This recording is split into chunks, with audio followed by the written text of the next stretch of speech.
El Evangelio según Marcos, capítulo 15. Muy temprano por la mañana, los principales sacerdotes, los ancianos y los maestros de la ley religiosa, todo el Concilio Supremo, se reunieron para hablar del próximo paso. Ataron a Jesús, se lo llevaron y lo entregaron a Pilato, el gobernador romano. Pilato le preguntó a Jesús: ¿Eres tú el rey de los judíos? Tú lo has dicho. Entonces los principales sacerdotes siguieron acusándolo de muchos delitos. Y Pilato le preguntó: ¿No vas a contestarles? ¿Qué me dices de las acusaciones que presentan en tu contra? Entonces, para sorpresa de Pilato, Jesús no dijo nada. Ahora bien, era costumbre del gobernador poner en libertad a un preso cada año durante la celebración de la Pascua, el que la gente pidiera. Uno de los presos en ese tiempo era Barrabás, un revolucionario que había cometido un asesinato durante un levantamiento.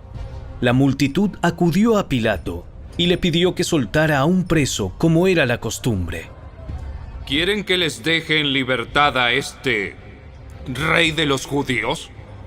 Pues ya se había dado cuenta de que los principales sacerdotes habían arrestado a Jesús por envidia. Sin embargo, en ese momento, los principales sacerdotes incitaron a la multitud para que exigiera la libertad de Barrabás en lugar de la de Jesús.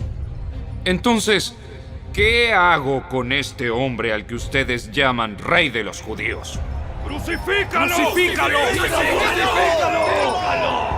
¿Por qué? ¿Qué crimen ha cometido? Pero la turba rugió aún más fuerte. ¡Crucifícalo! Entonces Pilato, para calmar a la multitud, dejó a Barrabás en libertad y mandó a azotar a Jesús con un látigo que tenía puntas de plomo, y después lo entregó a los soldados romanos para que lo crucificaran. Los soldados llevaron a Jesús al patio del cuartel general del gobernador, llamado el Pretorio, y convocaron a todo el regimiento. Lo vistieron con un manto púrpura y armaron una corona con ramas de espinos y se la pusieron en la cabeza. Entonces lo saludaban y se mofaban. ¡Viva el rey de los judíos! Y lo golpeaban en la cabeza con una caña de junco, le escupían y se ponían de rodillas para adorarlo burlonamente. Cuando al fin se cansaron de hacerle burla, le quitaron el manto púrpura y volvieron a ponerle su propia ropa. Luego, lo llevaron para crucificarlo. Un hombre llamado Simón, que pasaba por allí pero era de Cirene, venía del campo justo en ese momento, y los soldados lo obligaron a llevar la cruz de Jesús. Simón era el padre de Alejandro y de Rufo. Y llevaron a Jesús a un lugar llamado Gólgota, que significa lugar de la calavera. Le ofrecieron vino mezclado con mirra, pero él lo rechazó. Después, los soldados lo clavaron en la cruz, dividieron su ropa y tiraron los dados para ver quién se quedaba con cada prenda. Eran las 9 de la mañana cuando lo crucificaron. Un letrero anunciaba el cargo en su contra. Decía: el rey de los judíos. Con él crucificaron a 2 revolucionarios, uno a su derecha y otro a su izquierda. La gente que pasaba por allí gritaba insultos y movía la cabeza en forma burlona. ¡Ey! ¡Ey! ¡Pero mírate ahora! Dijiste que ibas a destruir el templo y a reconstruirlo en 3 días. Muy bien, sálvate a ti mismo y bájate de la cruz. Los principales sacerdotes y los maestros de la ley religiosa también se burlaban de Jesús. Salvó a otros, pero no puede salvarse a sí mismo. Que este Mesías, este rey de Israel, baje de la cruz para que podamos verlo. y creerle. Hasta los hombres que estaban crucificados con Jesús se burlaban de él. Al mediodía, la tierra se llenó de oscuridad hasta las 3 de la tarde. Luego, a las 3 de la tarde, Jesús clamó con voz fuerte: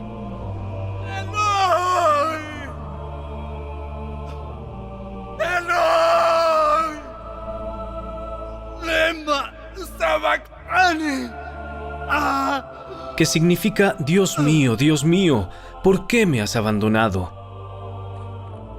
Algunos que pasaban por allí entendieron mal y pensaron que estaba llamando al profeta Elías.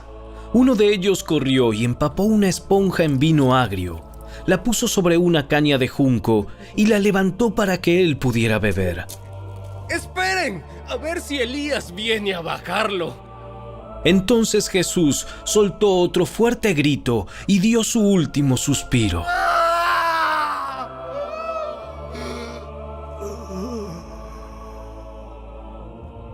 Y la cortina del santuario del templo se rasgó en dos, de arriba a abajo. El oficial romano que estaba frente a él, al ver cómo había muerto, exclamó: Este hombre era verdaderamente el Hijo de Dios. Algunas mujeres miraban de lejos, entre ellas María Magdalena, María, la madre de Santiago el Menor y de José, y Salomé. Eran seguidoras de Jesús y lo habían cuidado mientras estaba en Galilea. También estaban allí muchas otras mujeres que habían venido con él a Jerusalén. Todo eso sucedió el viernes, el día de preparación, anterior al día de descanso. Al acercarse la noche, José de Arimatea se arriesgó y fue a ver a Pilato y pidió el cuerpo de Jesús. José era miembro honorable del Concilio Supremo y esperaba la venida del reino de Dios. Pilato no podía creer que Jesús ya estuviera muerto, así que llamó al oficial romano y le preguntó si en verdad ya había muerto. El oficial lo confirmó, así que Pilato le dijo a José que podía llevarse el cuerpo. José compró un largo lienzo de lino, luego bajó el cuerpo de Jesús de la cruz. Lo envolvió en el lienzo y lo colocó en una tumba que había sido tallada en la roca. Después, hizo rodar una piedra en la entrada. María Magdalena y María, la madre de José, vieron dónde ponían el cuerpo de Jesús.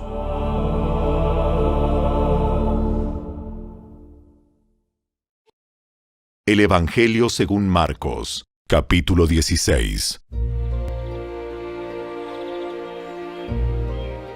El sábado al atardecer, cuando terminó el día de descanso, María Magdalena, Salomé y María, la madre de Santiago, fueron a comprar especias para el entierro, a fin de ungir el cuerpo de Jesús.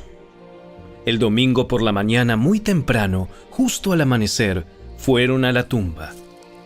En el camino, se preguntaban unas a otras: ¿quién nos correrá la piedra de la entrada de la tumba? Pero cuando llegaron, se fijaron y vieron que la piedra, que era muy grande, ya estaba corrida. Cuando entraron en la tumba, vieron a un joven vestido con un manto blanco, sentado al lado derecho. Las mujeres estaban asustadas, pero el ángel les dijo: No se alarmen. Ustedes buscan a Jesús de Nazaret, el que fue crucificado. No está aquí. Ha resucitado. Miren, aquí es donde pusieron su cuerpo. Ahora vayan y cuéntenles a sus discípulos, incluido Pedro, que Jesús va delante de ustedes a Galilea. Allí lo verán, tal como les dijo antes de morir. Las mujeres, desconcertadas, huyeron temblando de la tumba y no dijeron nada a nadie porque estaban muy asustadas.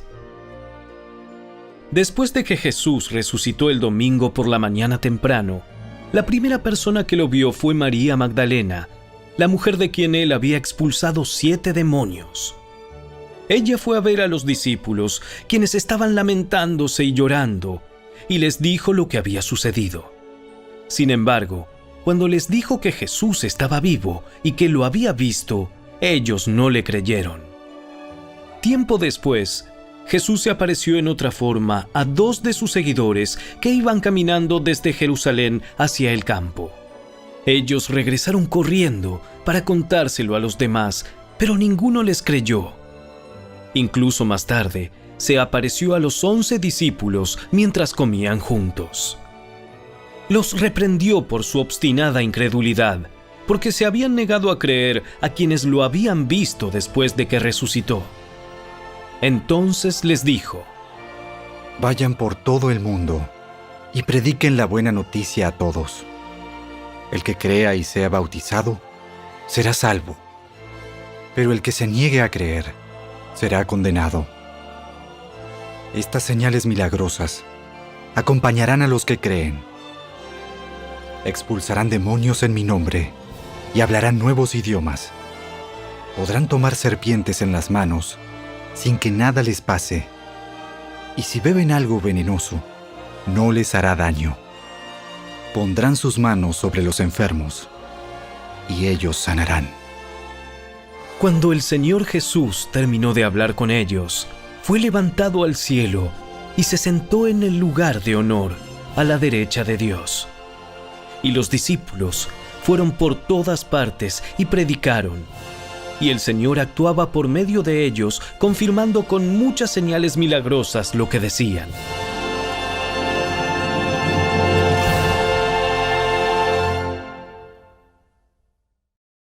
El Evangelio según Lucas, capítulo 1. Muchas personas han intentado escribir un relato de los hechos que se han cumplido entre nosotros. Se valieron de los informes que circulan entre nosotros, dados por testigos oculares, los primeros discípulos. Después de investigar todo con esmero desde el principio, yo también decidí escribir un relato cuidadoso para ti, muy honorable Teófilo, para que puedas estar seguro de la veracidad de todo lo que te han enseñado. Cuando Herodes era rey en Judea, hubo un sacerdote judío llamado Zacarías. Era miembro del grupo sacerdotal de Abías, y su esposa, Elizabeth, también pertenecía a la familia sacerdotal de Aarón. Zacarías y Elizabeth eran justos a los ojos de Dios y cuidadosos en obedecer todos los mandamientos y las ordenanzas del Señor. No tenían hijos, porque Elizabeth no podía quedar embarazada, y los dos eran ya muy ancianos. Cierto día, Zacarías se encontraba sirviendo a Dios en el templo, porque su grupo de sacerdotes estaba de turno esa semana. Como era costumbre entre los sacerdotes, le tocó por sorteo entrar en el santuario del Señor y quemar el incienso. Mientras el incienso se quemaba, una gran multitud estaba afuera orando, y mientras Zacarías estaba en el santuario, se le apareció un ángel del Señor, de pie a la derecha del altar del incienso. Cuando Zacarías lo vio, se alarmó y se llenó de temor. Pero el ángel le dijo: No tengas miedo, Zacarías. Dios ha oído tu oración. Tu esposa Elizabeth te dará un hijo y lo llamarás Juan. Tendrás gran gozo y alegría, y muchos se alegrarán de su nacimiento, porque él será grande a los ojos del Señor. No deberá beber vino ni ninguna bebida alcohólica, y será lleno del Espíritu Santo aún antes de nacer, y hará que muchos israelitas vuelvan al Señor su Dios. Será un hombre con el espíritu y el poder de Elías. Preparará a la gente para la venida del Señor. Inclinará el corazón de los padres hacia los hijos y hará que los rebeldes acepten la sabiduría de los justos. Zacarías le dijo al ángel: ¿Cómo puedo estar seguro de que ocurrirá esto? Ya soy muy anciano y mi esposa también es de edad avanzada. Yo soy Gabriel. Estoy en la presencia misma de Dios. Fue Él quien me envió a darte esta buena noticia. Pero ahora, como no creíste lo que te dije, te quedarás mudo, sin poder hablar hasta que nazca el niño. Te aseguro que mis palabras se cumplirán a su debido tiempo.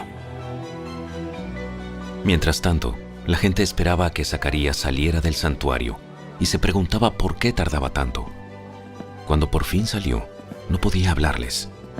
Entonces, por las señas que hacía y su silencio, se dieron cuenta de que seguramente había tenido una visión en el santuario. Cuando Zacarías terminó su semana de servicio en el templo, regresó a su casa. Poco tiempo después, su esposa Elizabeth quedó embarazada y permaneció recluida en su casa durante 5 meses. Oh, ¡qué bondadoso es el Señor! Me ha quitado la vergüenza de no tener hijos. Cuando Elizabeth estaba en su 6º mes de embarazo, Dios envió al ángel Gabriel a Nazaret, una aldea de Galilea, a una virgen llamada María. Ella estaba comprometida para casarse con un hombre llamado José, descendiente del rey David. Gabriel se le apareció y dijo: Saludos, mujer favorecida. El Señor está contigo. Confusa y perturbada, María trató de pensar lo que el ángel quería decir.